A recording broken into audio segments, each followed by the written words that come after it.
días y bienvenidos a La Trinchera en la mañana de este sábado 4 de octubre de 2025. Son las 8:21, 7:21 en las Islas Canarias y antes de comenzar a repasar las principales noticias, os recordamos que nos gusta escuchar vuestras opiniones. Vuestras opiniones son la esencia de este programa. Hoy preguntamos, ¿qué opinas de los sobres de dinero en efectivo que daba Ferraz a Ábalos? Podéis participar a través del número de WhatsApp al que nos podéis enviar vuestras notas de audio. En nuestro espacio de tertulia iremos escuchando vuestras opiniones. El teléfono es el 689 33 74 44. Repito, 689 33 74 44. También podéis opinar y contactar con nosotros a través de nuestra cuenta de Twitter, @trincherallamas. Además, os recordamos que tenéis disponible la playlist de La Trinchera con todas las canciones que suenan en el programa. La podéis encontrar en Spotify, en la web de radio y en redes sociales. Ahora sí, vamos a repasar la actualidad esta semana con Javier García. ¿Qué tal, Javier? Buenos días, ¿cómo estás? ¿Qué tal, Manuel? Buenos días. Hay muchas noticias de última hora. Ahora precisamente entraremos en ese informe de casi 300 páginas que hemos analizado de la Guardia Civil a nivel nacional, pero primero nos tenemos que ir directamente hasta Oriente Próximo porque el grupo terrorista Hamás anunció ayer a última hora de la tarde que está dispuesto a liberar a todos los rehenes israelíes para alcanzar un alto al fuego en la Franja de Gaza, en ese marco del plan del presidente de los Estados Unidos, Donald Trump, para el futuro del enclave. Eso sí, los terroristas han pedido discutir los detalles de la propuesta. Aceptan la liberación de todos los prisioneros israelíes, tanto vivos como muertos, según la fórmula de intercambio contenida en la propuesta, siempre que se cumplan las condiciones sobre el terreno para que la operación se lleve a cabo. Esto es lo que han asegurado en un comunicado. También ha mostrado Hamás su disposición a iniciar negociaciones inmediatas a través de mediadores para discutir los detalles del intercambio, pero eso sí, no ha hablado de su desarme como organización terrorista. Se ha pronunciado también esta madrugada Donald Trump. El presidente de Estados Unidos ha dicho que cree que Hamás está listo para la paz tras la respuesta a su plan para la Franja de Gaza, por lo que ha pedido a Israel que cese de forma inmediata los bombardeos en el enclave palestino. Hay que recordar que han muerto alrededor de 66.300 personas desde el 7 de octubre del año 2023. Además, Trump también ha agradecido a todos los países la ayuda a elaborar y a colaborar con la paz allí. Quiero agradecer a los países que me ayudaron a parar esto juntos: Qatar, Turquía, Arabia Saudí, Egipto, Jordania y tantos otros. Tantas personas lucharon tan duro. Este es un gran día. Veremos cómo va. Tenemos que obtener la palabra final en concreto. Espero que los secuestrados vuelvan a casa con sus padres, así que solo quiero decirles que este es un día muy especial. Puede ser un día sin precedentes en muchas maneras. De hecho, no tiene precedentes, pero gracias a todos los países que ayudaron. Fue dada una enorme cantidad de ayuda. Todos se unieron en creer que esta guerra termine y ver la paz en Oriente Medio. Todos serán tratados de manera justa. Gracias. Thank you all, and everybody will be treated fairly. Esto es lo que ha dicho el presidente de Estados Unidos. Por su parte, Israel ha anunciado la puesta en marcha del plan propuesto por Trump. En un comunicado de prensa, la oficina del primer ministro israelí, de Benjamin Netanyahu, ha asegurado que Israel se prepara para la implementación inmediata de la primera etapa de este plan para la liberación inmediata de todos los rehenes. En esa misma nota de Israel, las autoridades hebreas han asegurado que van a continuar trabajando en plena cooperación con la Casa Blanca para poner fin a la guerra de acuerdo con los principios establecidos por Israel, que son consistentes con la visión del presidente Trump. Vamos a conocer, Adrián Pajares, buenos días, esos puntos que el presidente americano anunció, 20 puntos para poner fin a esta guerra, ¿no? Buenos días, Javier. Sí, el presidente de Estados Unidos, Donald Trump, ha puesto sobre la mesa un plan de 20 puntos que cuenta con el apoyo de Netanyahu y que ha supuesto un ultimátum directo al grupo terrorista de Hamás. La propuesta contempla un alto al fuego inmediato y la liberación en apenas 72 horas de los 48 rehenes que permanecen en manos de Hamás. A cambio, Israel escarcelaría casi 2.000 presos palestinos, incluidos 250 condenados a cadena perpetua. Pero el punto más delicado del plan es la exigencia del desarme total de Hamás y su exclusión del futuro gobierno de Gaza. En su lugar, Trump propone un ejecutivo de transición formado por tecnócratas bajo la supervisión de una llamada Junta de la Paz presidida por él mismo, por Donald Trump y con la participación de figuras internacionales como el ex primer ministro británico Tony Blair.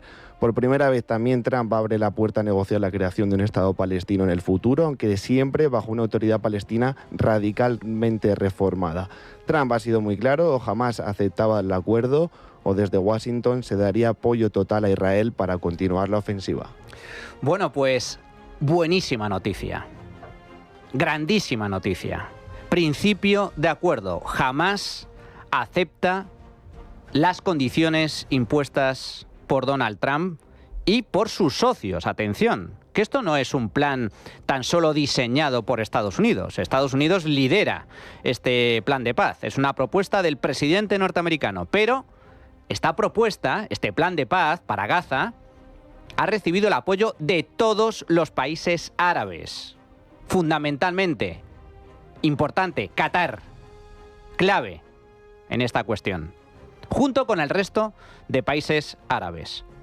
Solo faltaba saber si Hamás, los criminales, los terroristas de Hamás, los que declararon la guerra a Israel el 7 de octubre del año 2023, masacrando, machacando, incendiando, quemando, violando a 1.200 civiles y secuestrando a cientos, aceptara o no.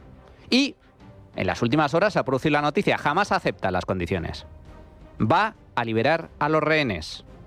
Pide negociar algún punto del acuerdo. Todavía está por ver si finalmente van a salir de Gaza o no. Si se van a exiliar, si se van a ir al destierro. Pero aceptan dos cosas importantes. En primer lugar, van a devolver a todos los rehenes, vivos o muertos. Aunque daban cerca de 40 por devolver. Y en segundo lugar, aceptan salir del gobierno de Gaza. Pero todavía falta mucho más. Se tienen que desarmar. Se tienen que ir de Gaza los que no acepten todas y cada una de las condiciones. Exiliarse. Pero bueno, es un gran paso adelante. Una muy buena noticia. Y esto demuestra una cosa muy importante. Que contra el terror, contra los criminales, contra los miserables, solo cabe un lenguaje. Mano dura. Durísima. Durísima. Esto es lo que ha propuesto Trump.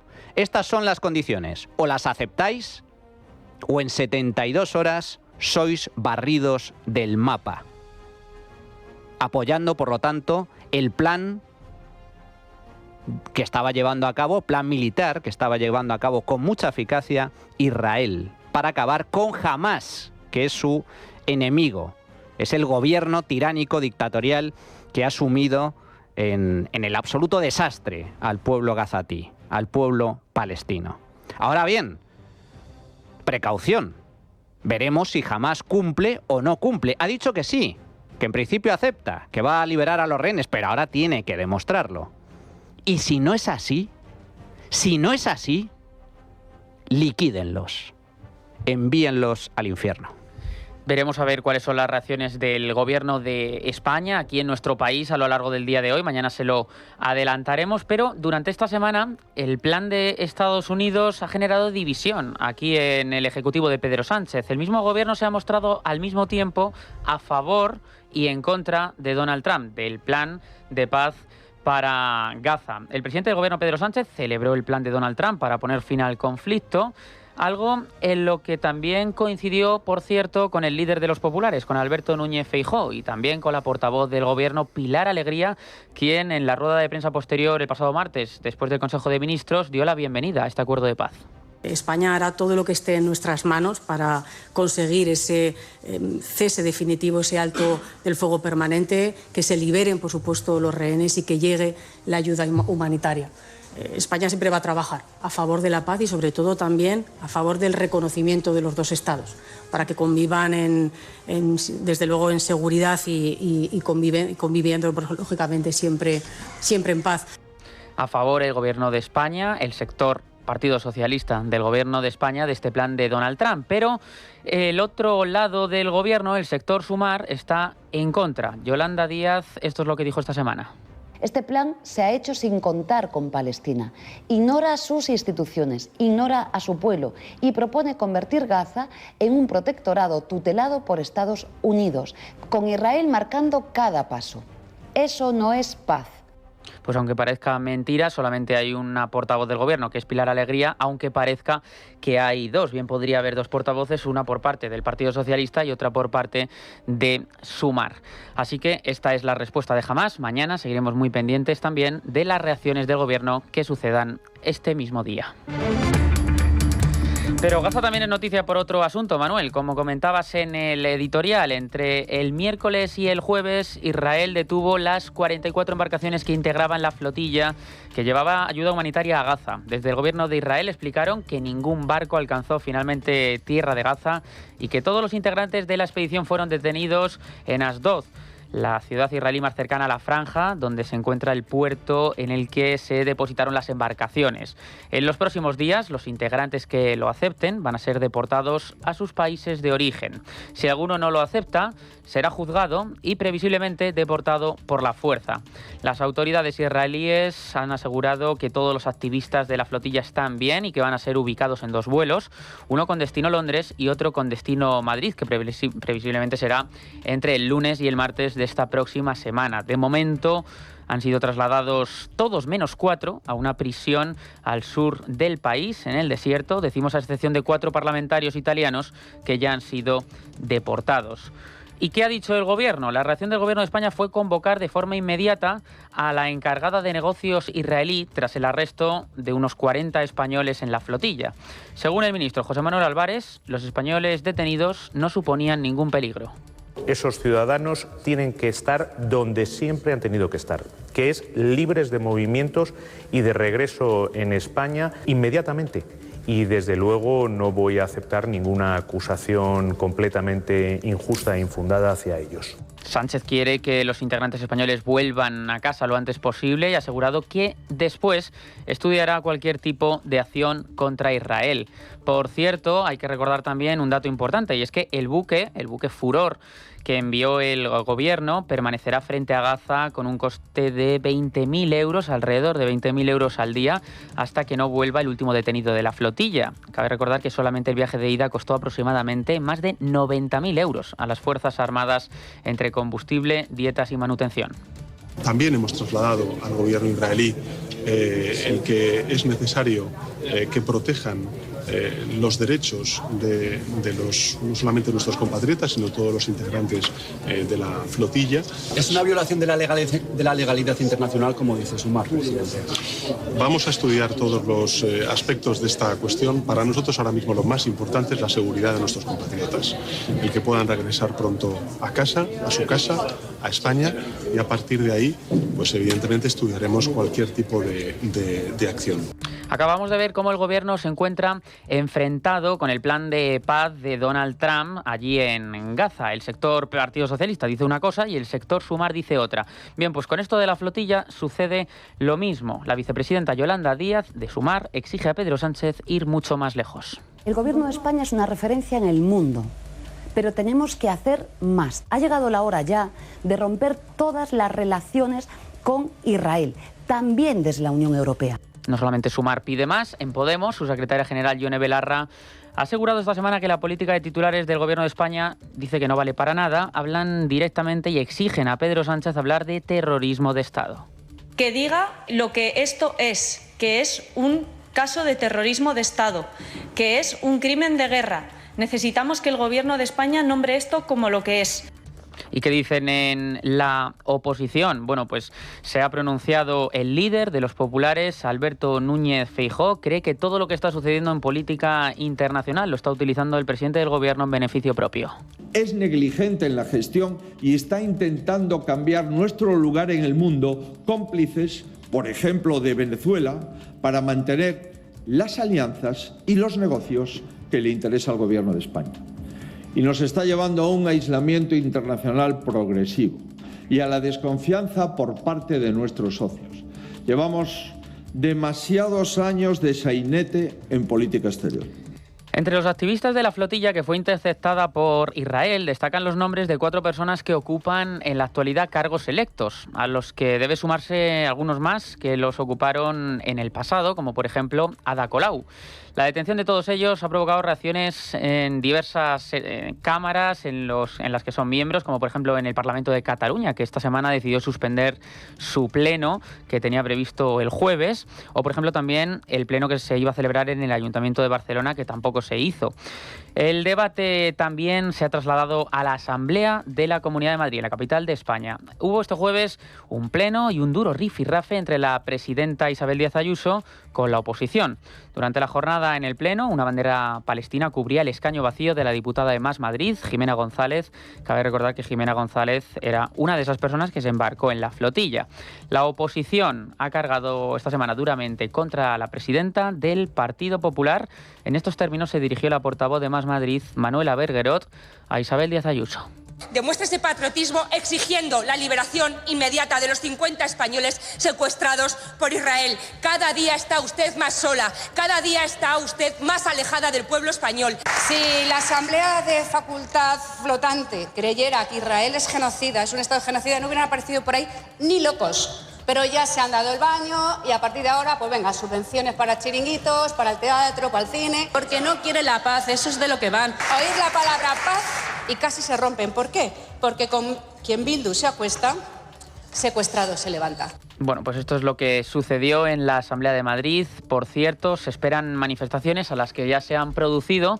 Se esperan manifestaciones en las próximas horas. A partir de las 5, aquí en la capital de España, por ejemplo, en Madrid, va a haber movilizaciones y se van a cortar las principales arterias. Y un detalle más, simplemente, Manuel, y es que el próximo martes se va a convalidar o se va a llevar al Congreso de los Diputados el embargo de armas y Junts va a votar a favor. Veremos a ver qué es lo que decide Podemos. Saldría adelante con su abstención, pero de momento nada está cerrado. Bueno, pues finalmente se ha producido el fin del viaje, el fin de esa aventura que emprendieron hace ya casi más de un mes desde Barcelona, Ada Colau, Greta Thunberg, Barbie Gaza y tantos otros activistas profesionales y políticos de extrema izquierda.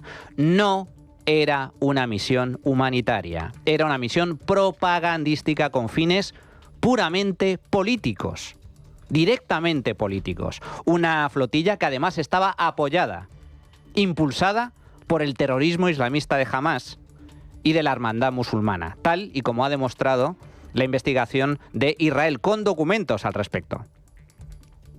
Por lo tanto, era una flotilla con intereses muy claros. No era una misión humanitaria. La mejor prueba de ello es que no llevaban ayuda humanitaria. Han requisado los barcos, los han llevado a puerto, ¿y qué había en las bodegas? No había nada. No había nada, ni alimentos, ni medicinas, nada, absolutamente.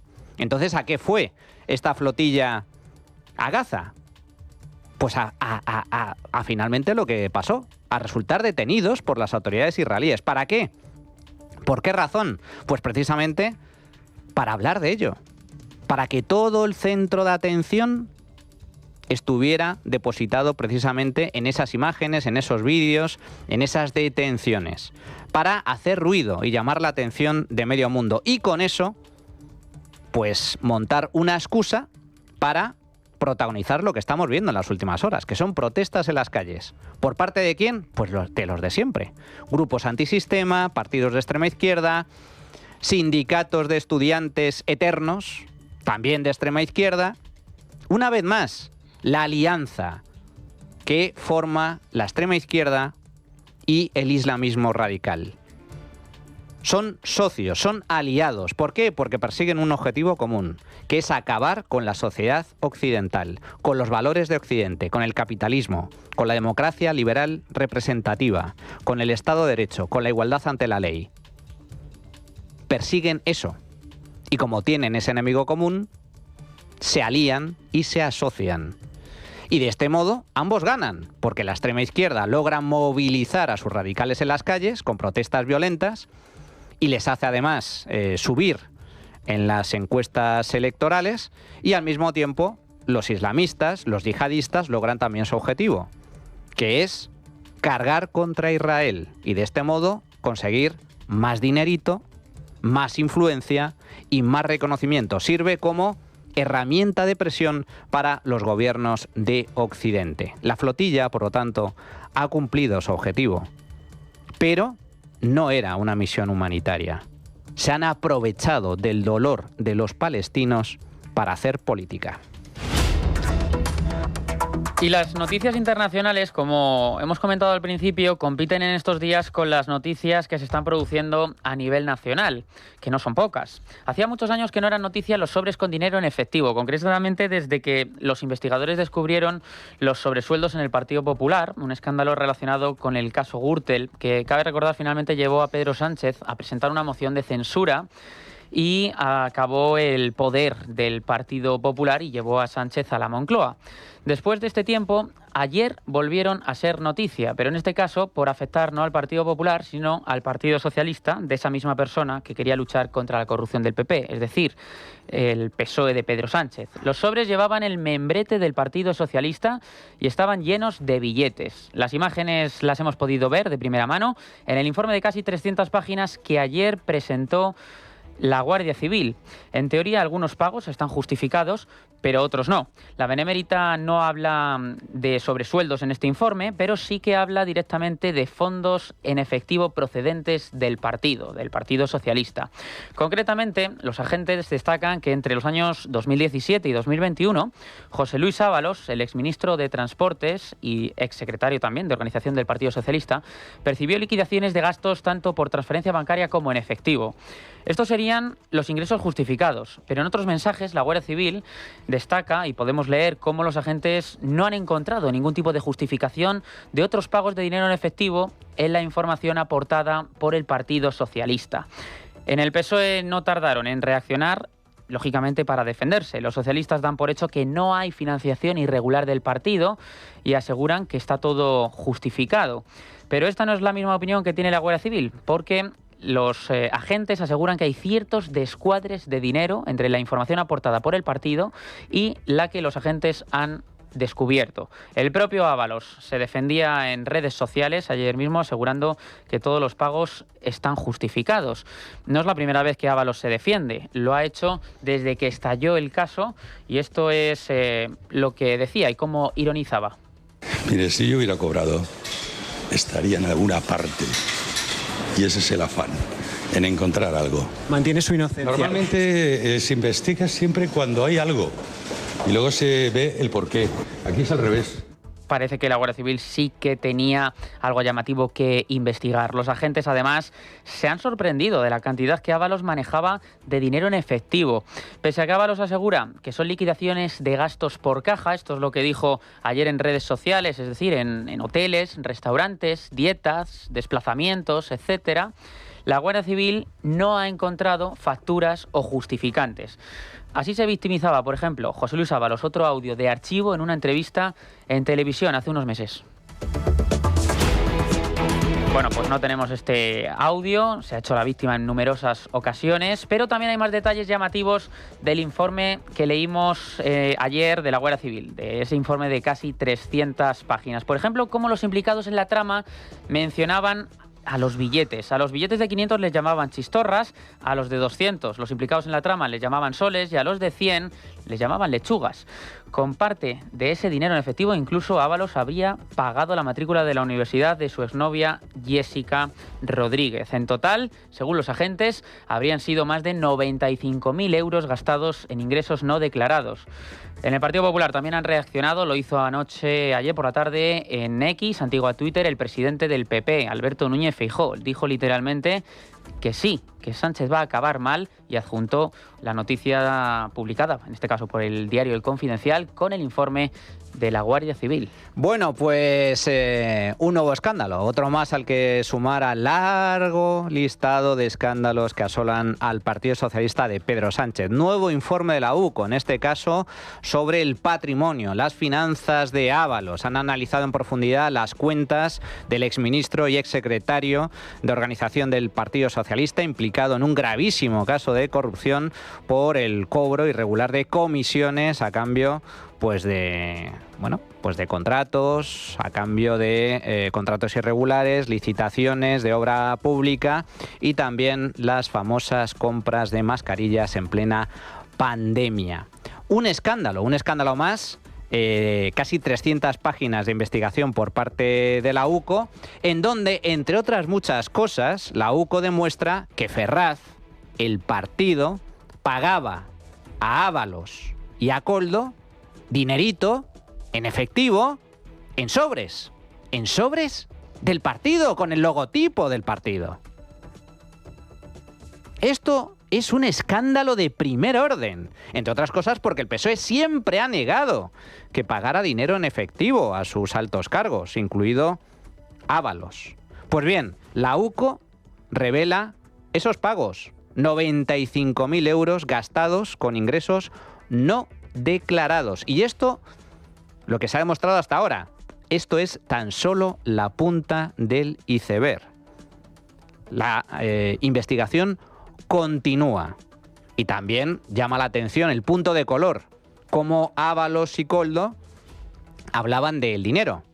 En alusión a este dinero en efectivo, Ábalos hablaba de folios y de cajas de folios, mientras que Koldo utilizaba términos como lechugas, soles y chistorras. Las lechugas, los billetes de 100, los soles, los billetes de 200 y las chistorras, los billetes de 500 euros. No es una película, no es una serie de Netflix sobre la mafia, sobre El Padrino, no, es la vida real, es la historia de la política española, es la historia del Partido Socialista en manos de Pedro Sánchez. Y a la vista está, es una historia tal y como está demostrando las investigaciones de la UCO en base a las informaciones de la investigación judicial, una historia de un partido rodeado de chistorras, putas y chorizos. Y otra de las noticias de la semana, antes de que se publicase este informe de la Guardia Civil sobre los pagos en efectivo del Partido Socialista, José Luis Ábalos, tenía que ver con Begoña Gómez, porque el magistrado Juan Carlos Peinado ha decidido esta semana proponer enviar a Begoña Gómez, al empresario Juan Carlos Barrabés y a su asesora en Moncloa, Cristina Álvarez, a un juicio conjurado por todos los delitos, los 5 delitos, no solamente el delito de malversación, que es la noticia que ya conocíamos, sino también por el tráfico de influencias, corrupción en los negocios, apropiación indebida e intrusismo, es decir, toda la causa completa por un jurado popular. Esto es lo que ha propuesto Juan Carlos Peinado. El motivo por el que quiere que el grueso del conocido como caso Begoña recaiga en un tribunal popular obedece a que entre los delitos investigados está el de tráfico de influencias, incluido en el ámbito de la aplicación de la ley orgánica del Tribunal del Jurado, y eso, según su criterio, hace que arrastre procesalmente al resto de los delitos investigados. Además, el juez en su auto destaca que la relación de Begoña Gómez con el presidente del Gobierno es la causa fundamental, dice literalmente, para imputar a su esposa por tráfico de influencias. No han tardado en reaccionar. En el Partido Socialista defienden a capa y espada al presidente del Gobierno y a su esposa Patxi López, portavoz. Quería preguntarle por el caso de Begoña Gómez. Ayer el Gobierno insistió en que no hay nada, en que sigue siendo una causa que quedará en nada. Pero ¿cómo es posible eso, sabiendo que al mismo tiempo ayer en la rueda de prensa del Consejo de Ministros se admitieron las irregularidades que apuntan a la intervención general, sobre todo en las adjudicaciones a Barrabés? ¿Mantienen en que sí, porque además no solo que lo dice el Gobierno, es que lo dice la Fiscalía. Dice la Fiscalía exactamente lo mismo, que no hay ninguna posibilidad ni hay ningún indicio de ningún tipo de malversación. Y lo que decimos todos, Gobierno, Grupo Parlamentario y todos los socialistas, es que la verdad triunfará y alguno tendrá que asumir sus responsabilidades por todas las barbaridades que ha dicho. En el Partido Popular responsabilizan directamente al presidente del Gobierno y aseguran que Sánchez tenía que estar al tanto de todas estas actividades, de las actividades irregulares, presuntamente irregulares, de su mujer. Miguel Tellado es el secretario general. Es desde luego un ejercicio de cara dura, sin precedentes, que los españoles tienen derecho a conocer. ¿Cuánta degradación? Lo dijo Feijóo en una intervención reciente: Sánchez va a acabar mal. porque es imposible que todo esto sucediera sin su conocimiento, sin su consentimiento y sin su encubrimiento. Y otra de las investigadas en el caso es la asesora de Moncloa, Cristina Álvarez, quien habría ayudado a la mujer de Pedro Sánchez con sus asuntos personales. Precisamente, otro informe de la Guardia Civil, que también hemos conocido esta semana, destaca que Cristina Álvarez, la asesora, remitió al menos 17 correos electrónicos con gestiones para su máster en la Universidad Complutense de Madrid en días y en horario de trabajo. Jefe de Tribunales de Libertad Digital, Miguel Ángel Pérez, ¿qué tal? Buenos días. Buenos días. La asesora de Begoña Gómez en Moncloa, Cristina Álvarez, usaba hasta la cuenta de correo electrónico y la firma corporativa de la esposa del presidente del gobierno, Pedro Sánchez, para gestionar la Cátedra de Transformación Social Competitiva que dirigía la Universidad Complutense de Madrid. Un informe de 34 páginas de la Unidad Central Operativa de la Guardia Civil UCO, al que ha tenido acceso Libertad Digital, recoge varios emails del exvicerrector de la Complutense, Juan Carlos Doadrio, que demuestran que Álvarez entraba en el correo electrónico de Begoña Gómez en la Complutense, denominado Begoña Gómez Fernández Fundraiser, y escribía responsables de la universidad con la firma corporativa de la mujer de Pedro Sánchez. Este informe ya está en poder del titular del Juzgado de Instrucción número 41 de Madrid, Juan Carlos Peinado. Según los investigadores, en dicho informe, el 20 de abril de 2022, desde la cuenta de Begoña Gómez se remitió a Doadrio un convenio de la Cámara de Comercio dispuesto para la firma. Cabe apuntar, dicen los agentes, que pese a tratarse de la cuenta de correo vinculada a Begoña Gómez e incluir su firma de correo corporativa, el mensaje fue suscrito por Cristina Álvarez. Gracias, Miguel Ángel. El Gobierno dicen que ese informe que en ningún momento se menciona ni al Ejecutivo ni a Pedro Sánchez y que por lo tanto dicen que no hay nada. Lo dijo Pilar Alegría el pasado martes. Los correos los pueden ver ustedes. En ningún caso aparece Gobierno de España, presidente del Gobierno.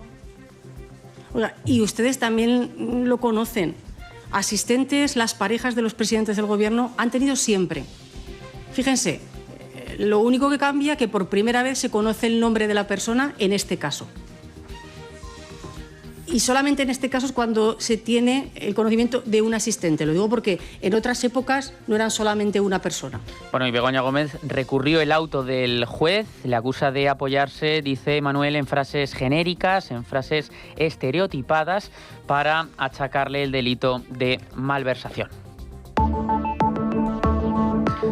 Otra de las noticias importantes que hemos conocido esta semana tiene que ver con el fiscal general del Estado, con Álvaro García Ortiz, porque el Tribunal Supremo ha dicho que el juicio se va a producir, ya hay fecha, entre el 3 y el 13 de noviembre, por la presunta filtración de datos privados de Alberto González Amador, el novio de la presidenta madrileña Isabel Díaz Ayuso, admitiendo las declaraciones también como testigos del jefe de gabinete del líder regional, Miguel Ángel Rodríguez, y también el que fue jefe de los socialistas madrileños, Juan Lobato, entre otras 40 personas.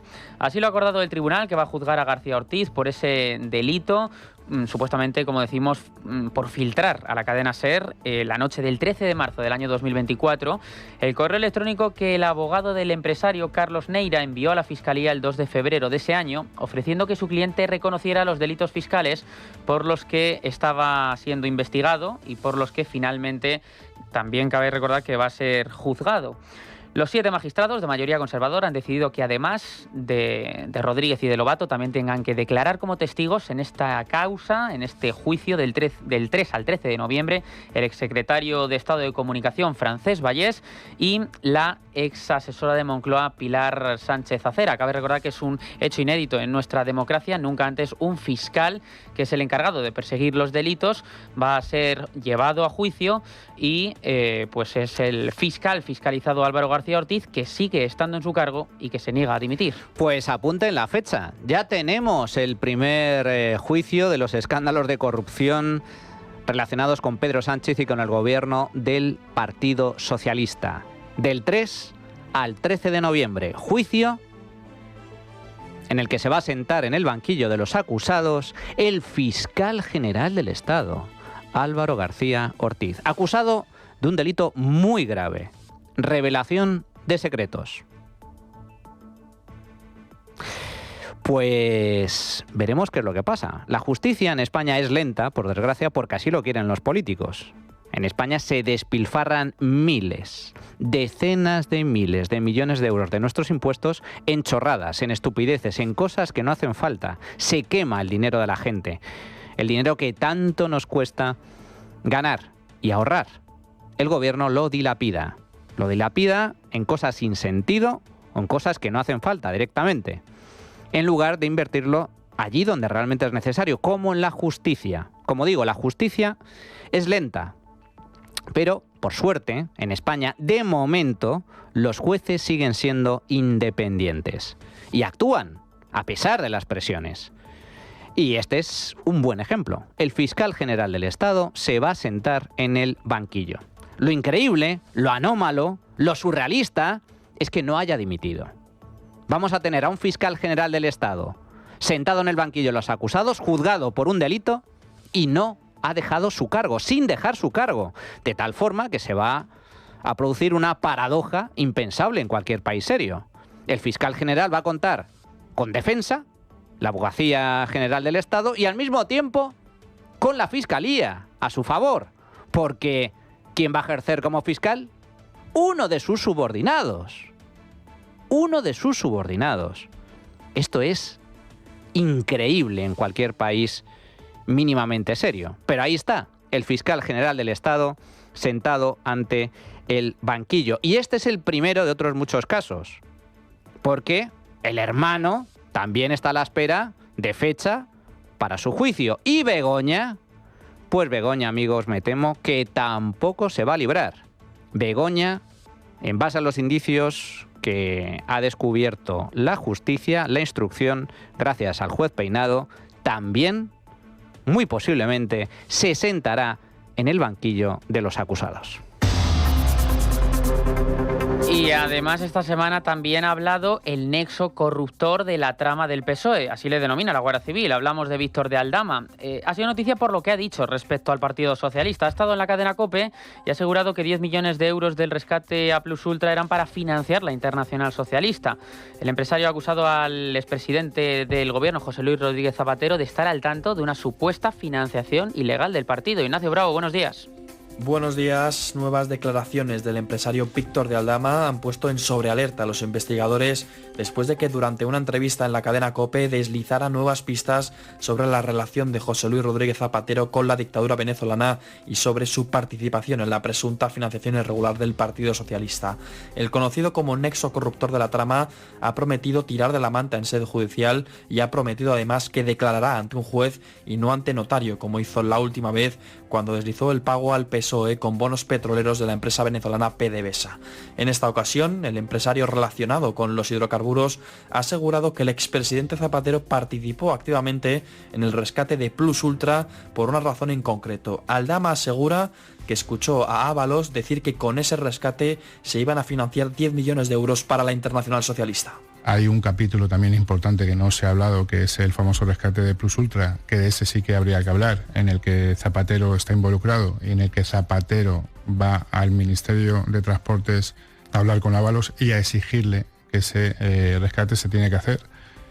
Al que le dice que el presidente ha dado orden de que ese rescate se tiene que hacer. Yo escucho tanto a Ábalos como al señor Coldo García que en ese rescate se iba a financiar con 10 millones de euros la Internacional Socialista. Las graves acusaciones no quedan aquí porque Víctor de Aldama trató otro tema escabroso en esta entrevista al asegurar que durante las pasadas elecciones generales de 2023 se habría producido un fraude electoral por medio de la empresa Indra. El empresario español asegura que hay empleados de Indra que podrían certificar este supuesto amaño. Bueno, cómo se financian los partidos políticos y a lo mejor alguna cosa que tenga que ver con Indra, de amaño de papeletas o de otra serie de cosas, como también hablaban ellos en las generales con las famosas urnas que llegaban a IFEMA. Pero bueno, hay empleados de Indra que podrían salir a hablar de esto que estoy diciendo ahora. ¿Hablar de fraude electoral?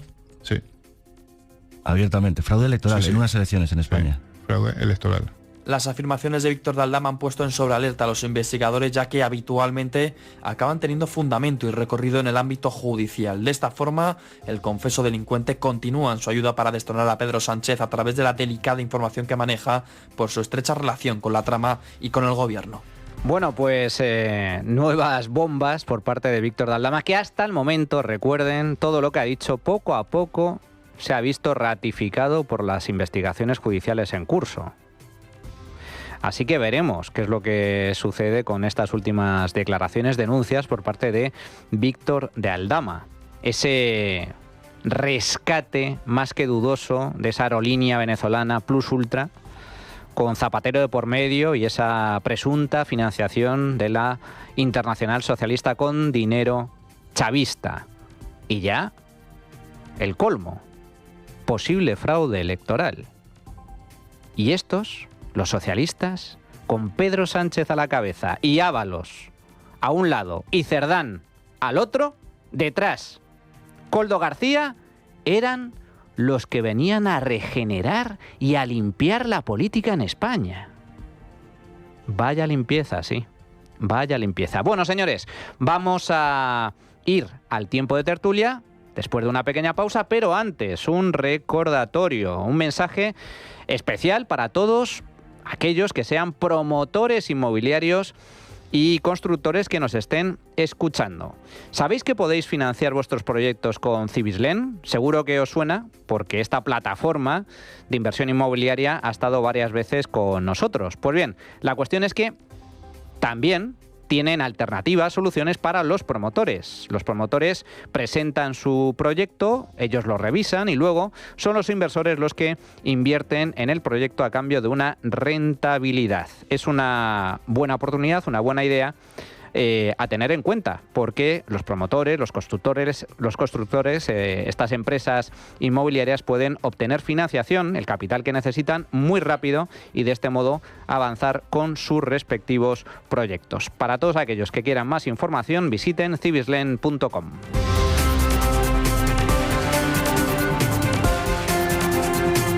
La trinchera de llamas es radio.